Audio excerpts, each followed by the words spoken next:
नमस्कार, मैं मनीष स्वागत करता हूं आपको अपने इस यूट्यूब चैनल पे।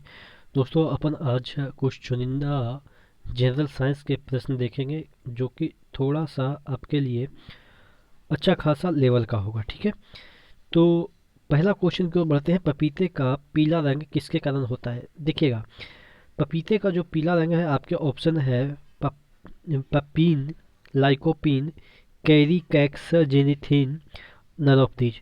तो जो पपीते का पीला रंग होता है वो कैरी का एक्सीजिनिथिन के कारण होता है।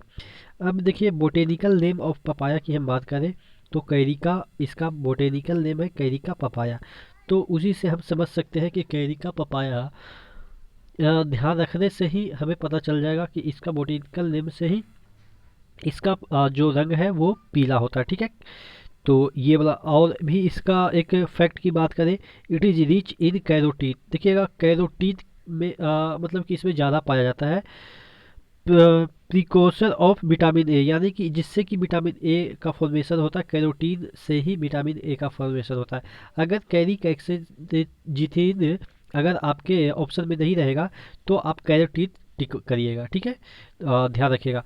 पेपीन enzyme presented in papaya helpful in digestion. जो पेपीन होता है, देखिए पेपीन जो आपके ऑप्शन अभी थे, जो एक प्रकार का इंजाइम है जो कि हेल्पफुल इन डाइजेशन, जो हमारा डाइजेशन है उसमें सहायता करता है। तो ये जो आपके ऑप्शन थे, पेपीन, ये एक प्रकार का एंजाइम है जिसके कारण पीला नहीं होता, लेकिन ये पचाने में सहायता करता है। ठीक है, पीला किसके कारण होता है?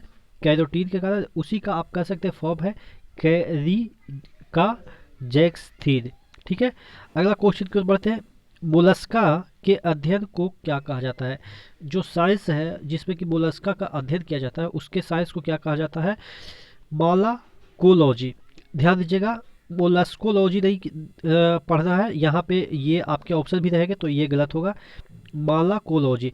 देखिए, जो माल रहे, मतलब कि जिसके पास ज़्यादा माल रहेगा उसको लोग देते हैं, यानी कि मोल भाव उसी से करते हैं जिसके पास ज़्यादा माल होता है। ठीक है, तो इस तरह से याद रखेंगे कि मोलस्का का जो अध्ययन है वो मालाकोलॉजी होता है, ना कि मोलस्कोलॉजी होता है। ठीक है, अगला क्वेश्चन की ओर बढ़ते हैं।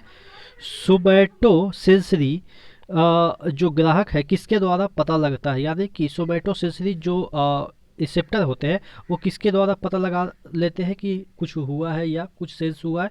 तो वो टच के द्वारा। कहने का मतलब, सोमैटो सेंसरी मतलब होता है denoting a sensation such as pressure, pain, warmth which can occur anywhere in the body. यानी कि अगर आपको टच करेगा, ठीक है, या आपको गर्म महसूस होगा या आप कहीं पे पेन होगा, तो वहाँ पे सोमैटो सेंसरी जो रिसेप्टर है वो काम करता है। ठीक है, तो ये भी ध्यान रखिएगा, जो सोमैटो सेंसरी ग्राहक है किसके द्वारा पता लगाता है? टेस्ट के द्वारा नहीं पता लगाता है, या स्मेल के द्वारा नहीं पता लगाता है, सुनने के द्वारा नहीं पता लगाता है, टच के द्वारा। तो अगर आप कोई गर्म चीज़ को टच करते हैं या मतलब कि कोई आपको पीटता है, थ्रो करता है, तो वहाँ पे पेन होता है, ठीक है, या प्रेशर कोई देता है, तो वहाँ पे सोमैटो सेंसरी जो आपके रिसेप्टर है वो काम करते हैं। इस तरह से भी याद रखिएगा, जो सोते रहते हैं वो अगर उसके सामने समोसा ले जाएंगे तो क्या वो उठेगा? नहीं उठेगा। वो अलग बात है कि कुंभकर्ण के सामने जलेबी ले गया था तो मतलब उठ गया था, वो अलग मैटर है। लेकिन जनरली क्या होता है कि अगर आपके सामने कोई खाना मतलब अच्छा बना रहा है और आप सोए हुए तो नहीं उठेंगे, लेकिन कोई अगर आपको टच करता है, कोई गर्म चीज़ आपको सटाता है तो उठ जाते हैं, तो यानी कि सो रहा है, तो वहाँ पे अगर टच करेंगे तभी वो उठेगा। तो सोमैटो सेंसरी जो रिसेप्टर है वो कब काम करते हैं? टच में काम करते हैं। अगला क्वेश्चन की ओर बढ़ते हैं। किसने प्रस्तुत किया कि सभी पौधे और जानवर कोशिकाओं से बने हैं? कोशिका जीवन की मूल इकाई है। देखिए, अगर हम बात करें, कोशिका की खोज रॉबर्ट हुक ने की थी, लेकिन उस समय जब वो खोज की थी तो एक कॉर्क को देख रहा था उसने। ठीक है, और ये कॉर्क क्या था? एक प्रकार का आप कह सकते हैं निर्जीव था। कॉर्क जो था वो निर्जीव होता है। ठीक है, तो ये निर्जीव था, लेकिन बाद में ये स्वान और सेडल ने जो टी स्वान है और एम स्वेडन है, इन्होंने बताया कि ये जो कोशिका है वो जीवन की मूल इकाई है, पौधे हो या जानवर हो। क्योंकि इसमें बहुत सारे चीज़ होते हैं, प्रोटोप्लाज्म होते हैं, साइटोप्लाज्म होते हैं, माइटोकॉन्ड्रिया होते हैं, तो ये सब जीवित है। लेकिन अगर बात करें कोशिका की खोज रॉबर्ट हुक ने की थी, एक कॉर्क के थ्रू की थी, ठीक है, कॉर्क को देखा था उसने, ठीक है। तो इस तरह से उसमें कॉर्क में कोशिका दिख रहे थे। तो ध्यान रखिएगा कि जो श्वास लेता है वही तो मतलब कि जो श्वास लेगा, जो जिंदा रहेगा, वही तो इकाई बनाएगा जीवन की, ठीक है। तो जीवन की मूल इकाई श्वास लेने के बाद ही बनता है, ठीक है। अगला क्वेश्चन की ओर बढ़ते हैं। कोका कोला का खट्टा स्वाद किसके कारण होता है? कोका कोला आपने अगर पिया होगा तो थोड़ा सा खट्टा लगता है।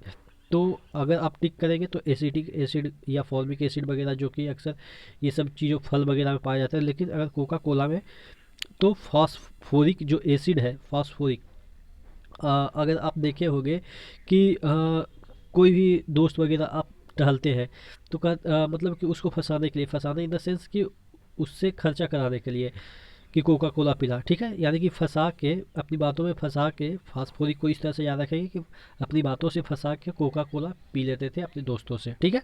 तो इस तरह से इसको याद रखेंगे, फास्फोरिक एसिड पाया जाता है कोका कोला में। हालांकि कार्बोनिक एसिड भी पाया जाता है, जो कि आपको भी पता है कि जो पेय पदार्थ होते हैं उसमें कार्बोनिक एसिड होता है, लेकिन खट्टा किसकी वजह से होता है ये आपसे पूछा गया है, ठीक है। तो फास्फोरिक एसिड की वजह से। सोडा, धोबन सोडा की बात की जा रही है कि उसका उपयोग कहाँ पे होता है। तो देखिए, जो धोवन सोडा है, यानी कि जो आप धोते हैं उस सोडे को अगर पानी में मिला देंगे तो उसकी जो अस्थाई कठोरता है वो दूर हो जाएगी। इसका मतलब ये नहीं कि आप बाल्टी में जो पानी रखा है घर में पीने वाला, उसमें मतलब सर्फ एक्सल मिला दिया, ऐसा नहीं है। मतलब कि इसका एक प्रोसेस होता है, ठीक है। तो ध्यान रखिएगा, ये अस्थाई जो कठोरता है उसको भी दूर करने में ये काम आता है, कौन? धोवन सोडा। और कपड़े साफ करने के भी काम आते हैं, ठीक है। आशा करते हैं चीज़ें समझ में आई होगी। अगले वीडियो में मिलते हैं, तब तक के लिए धन्यवाद।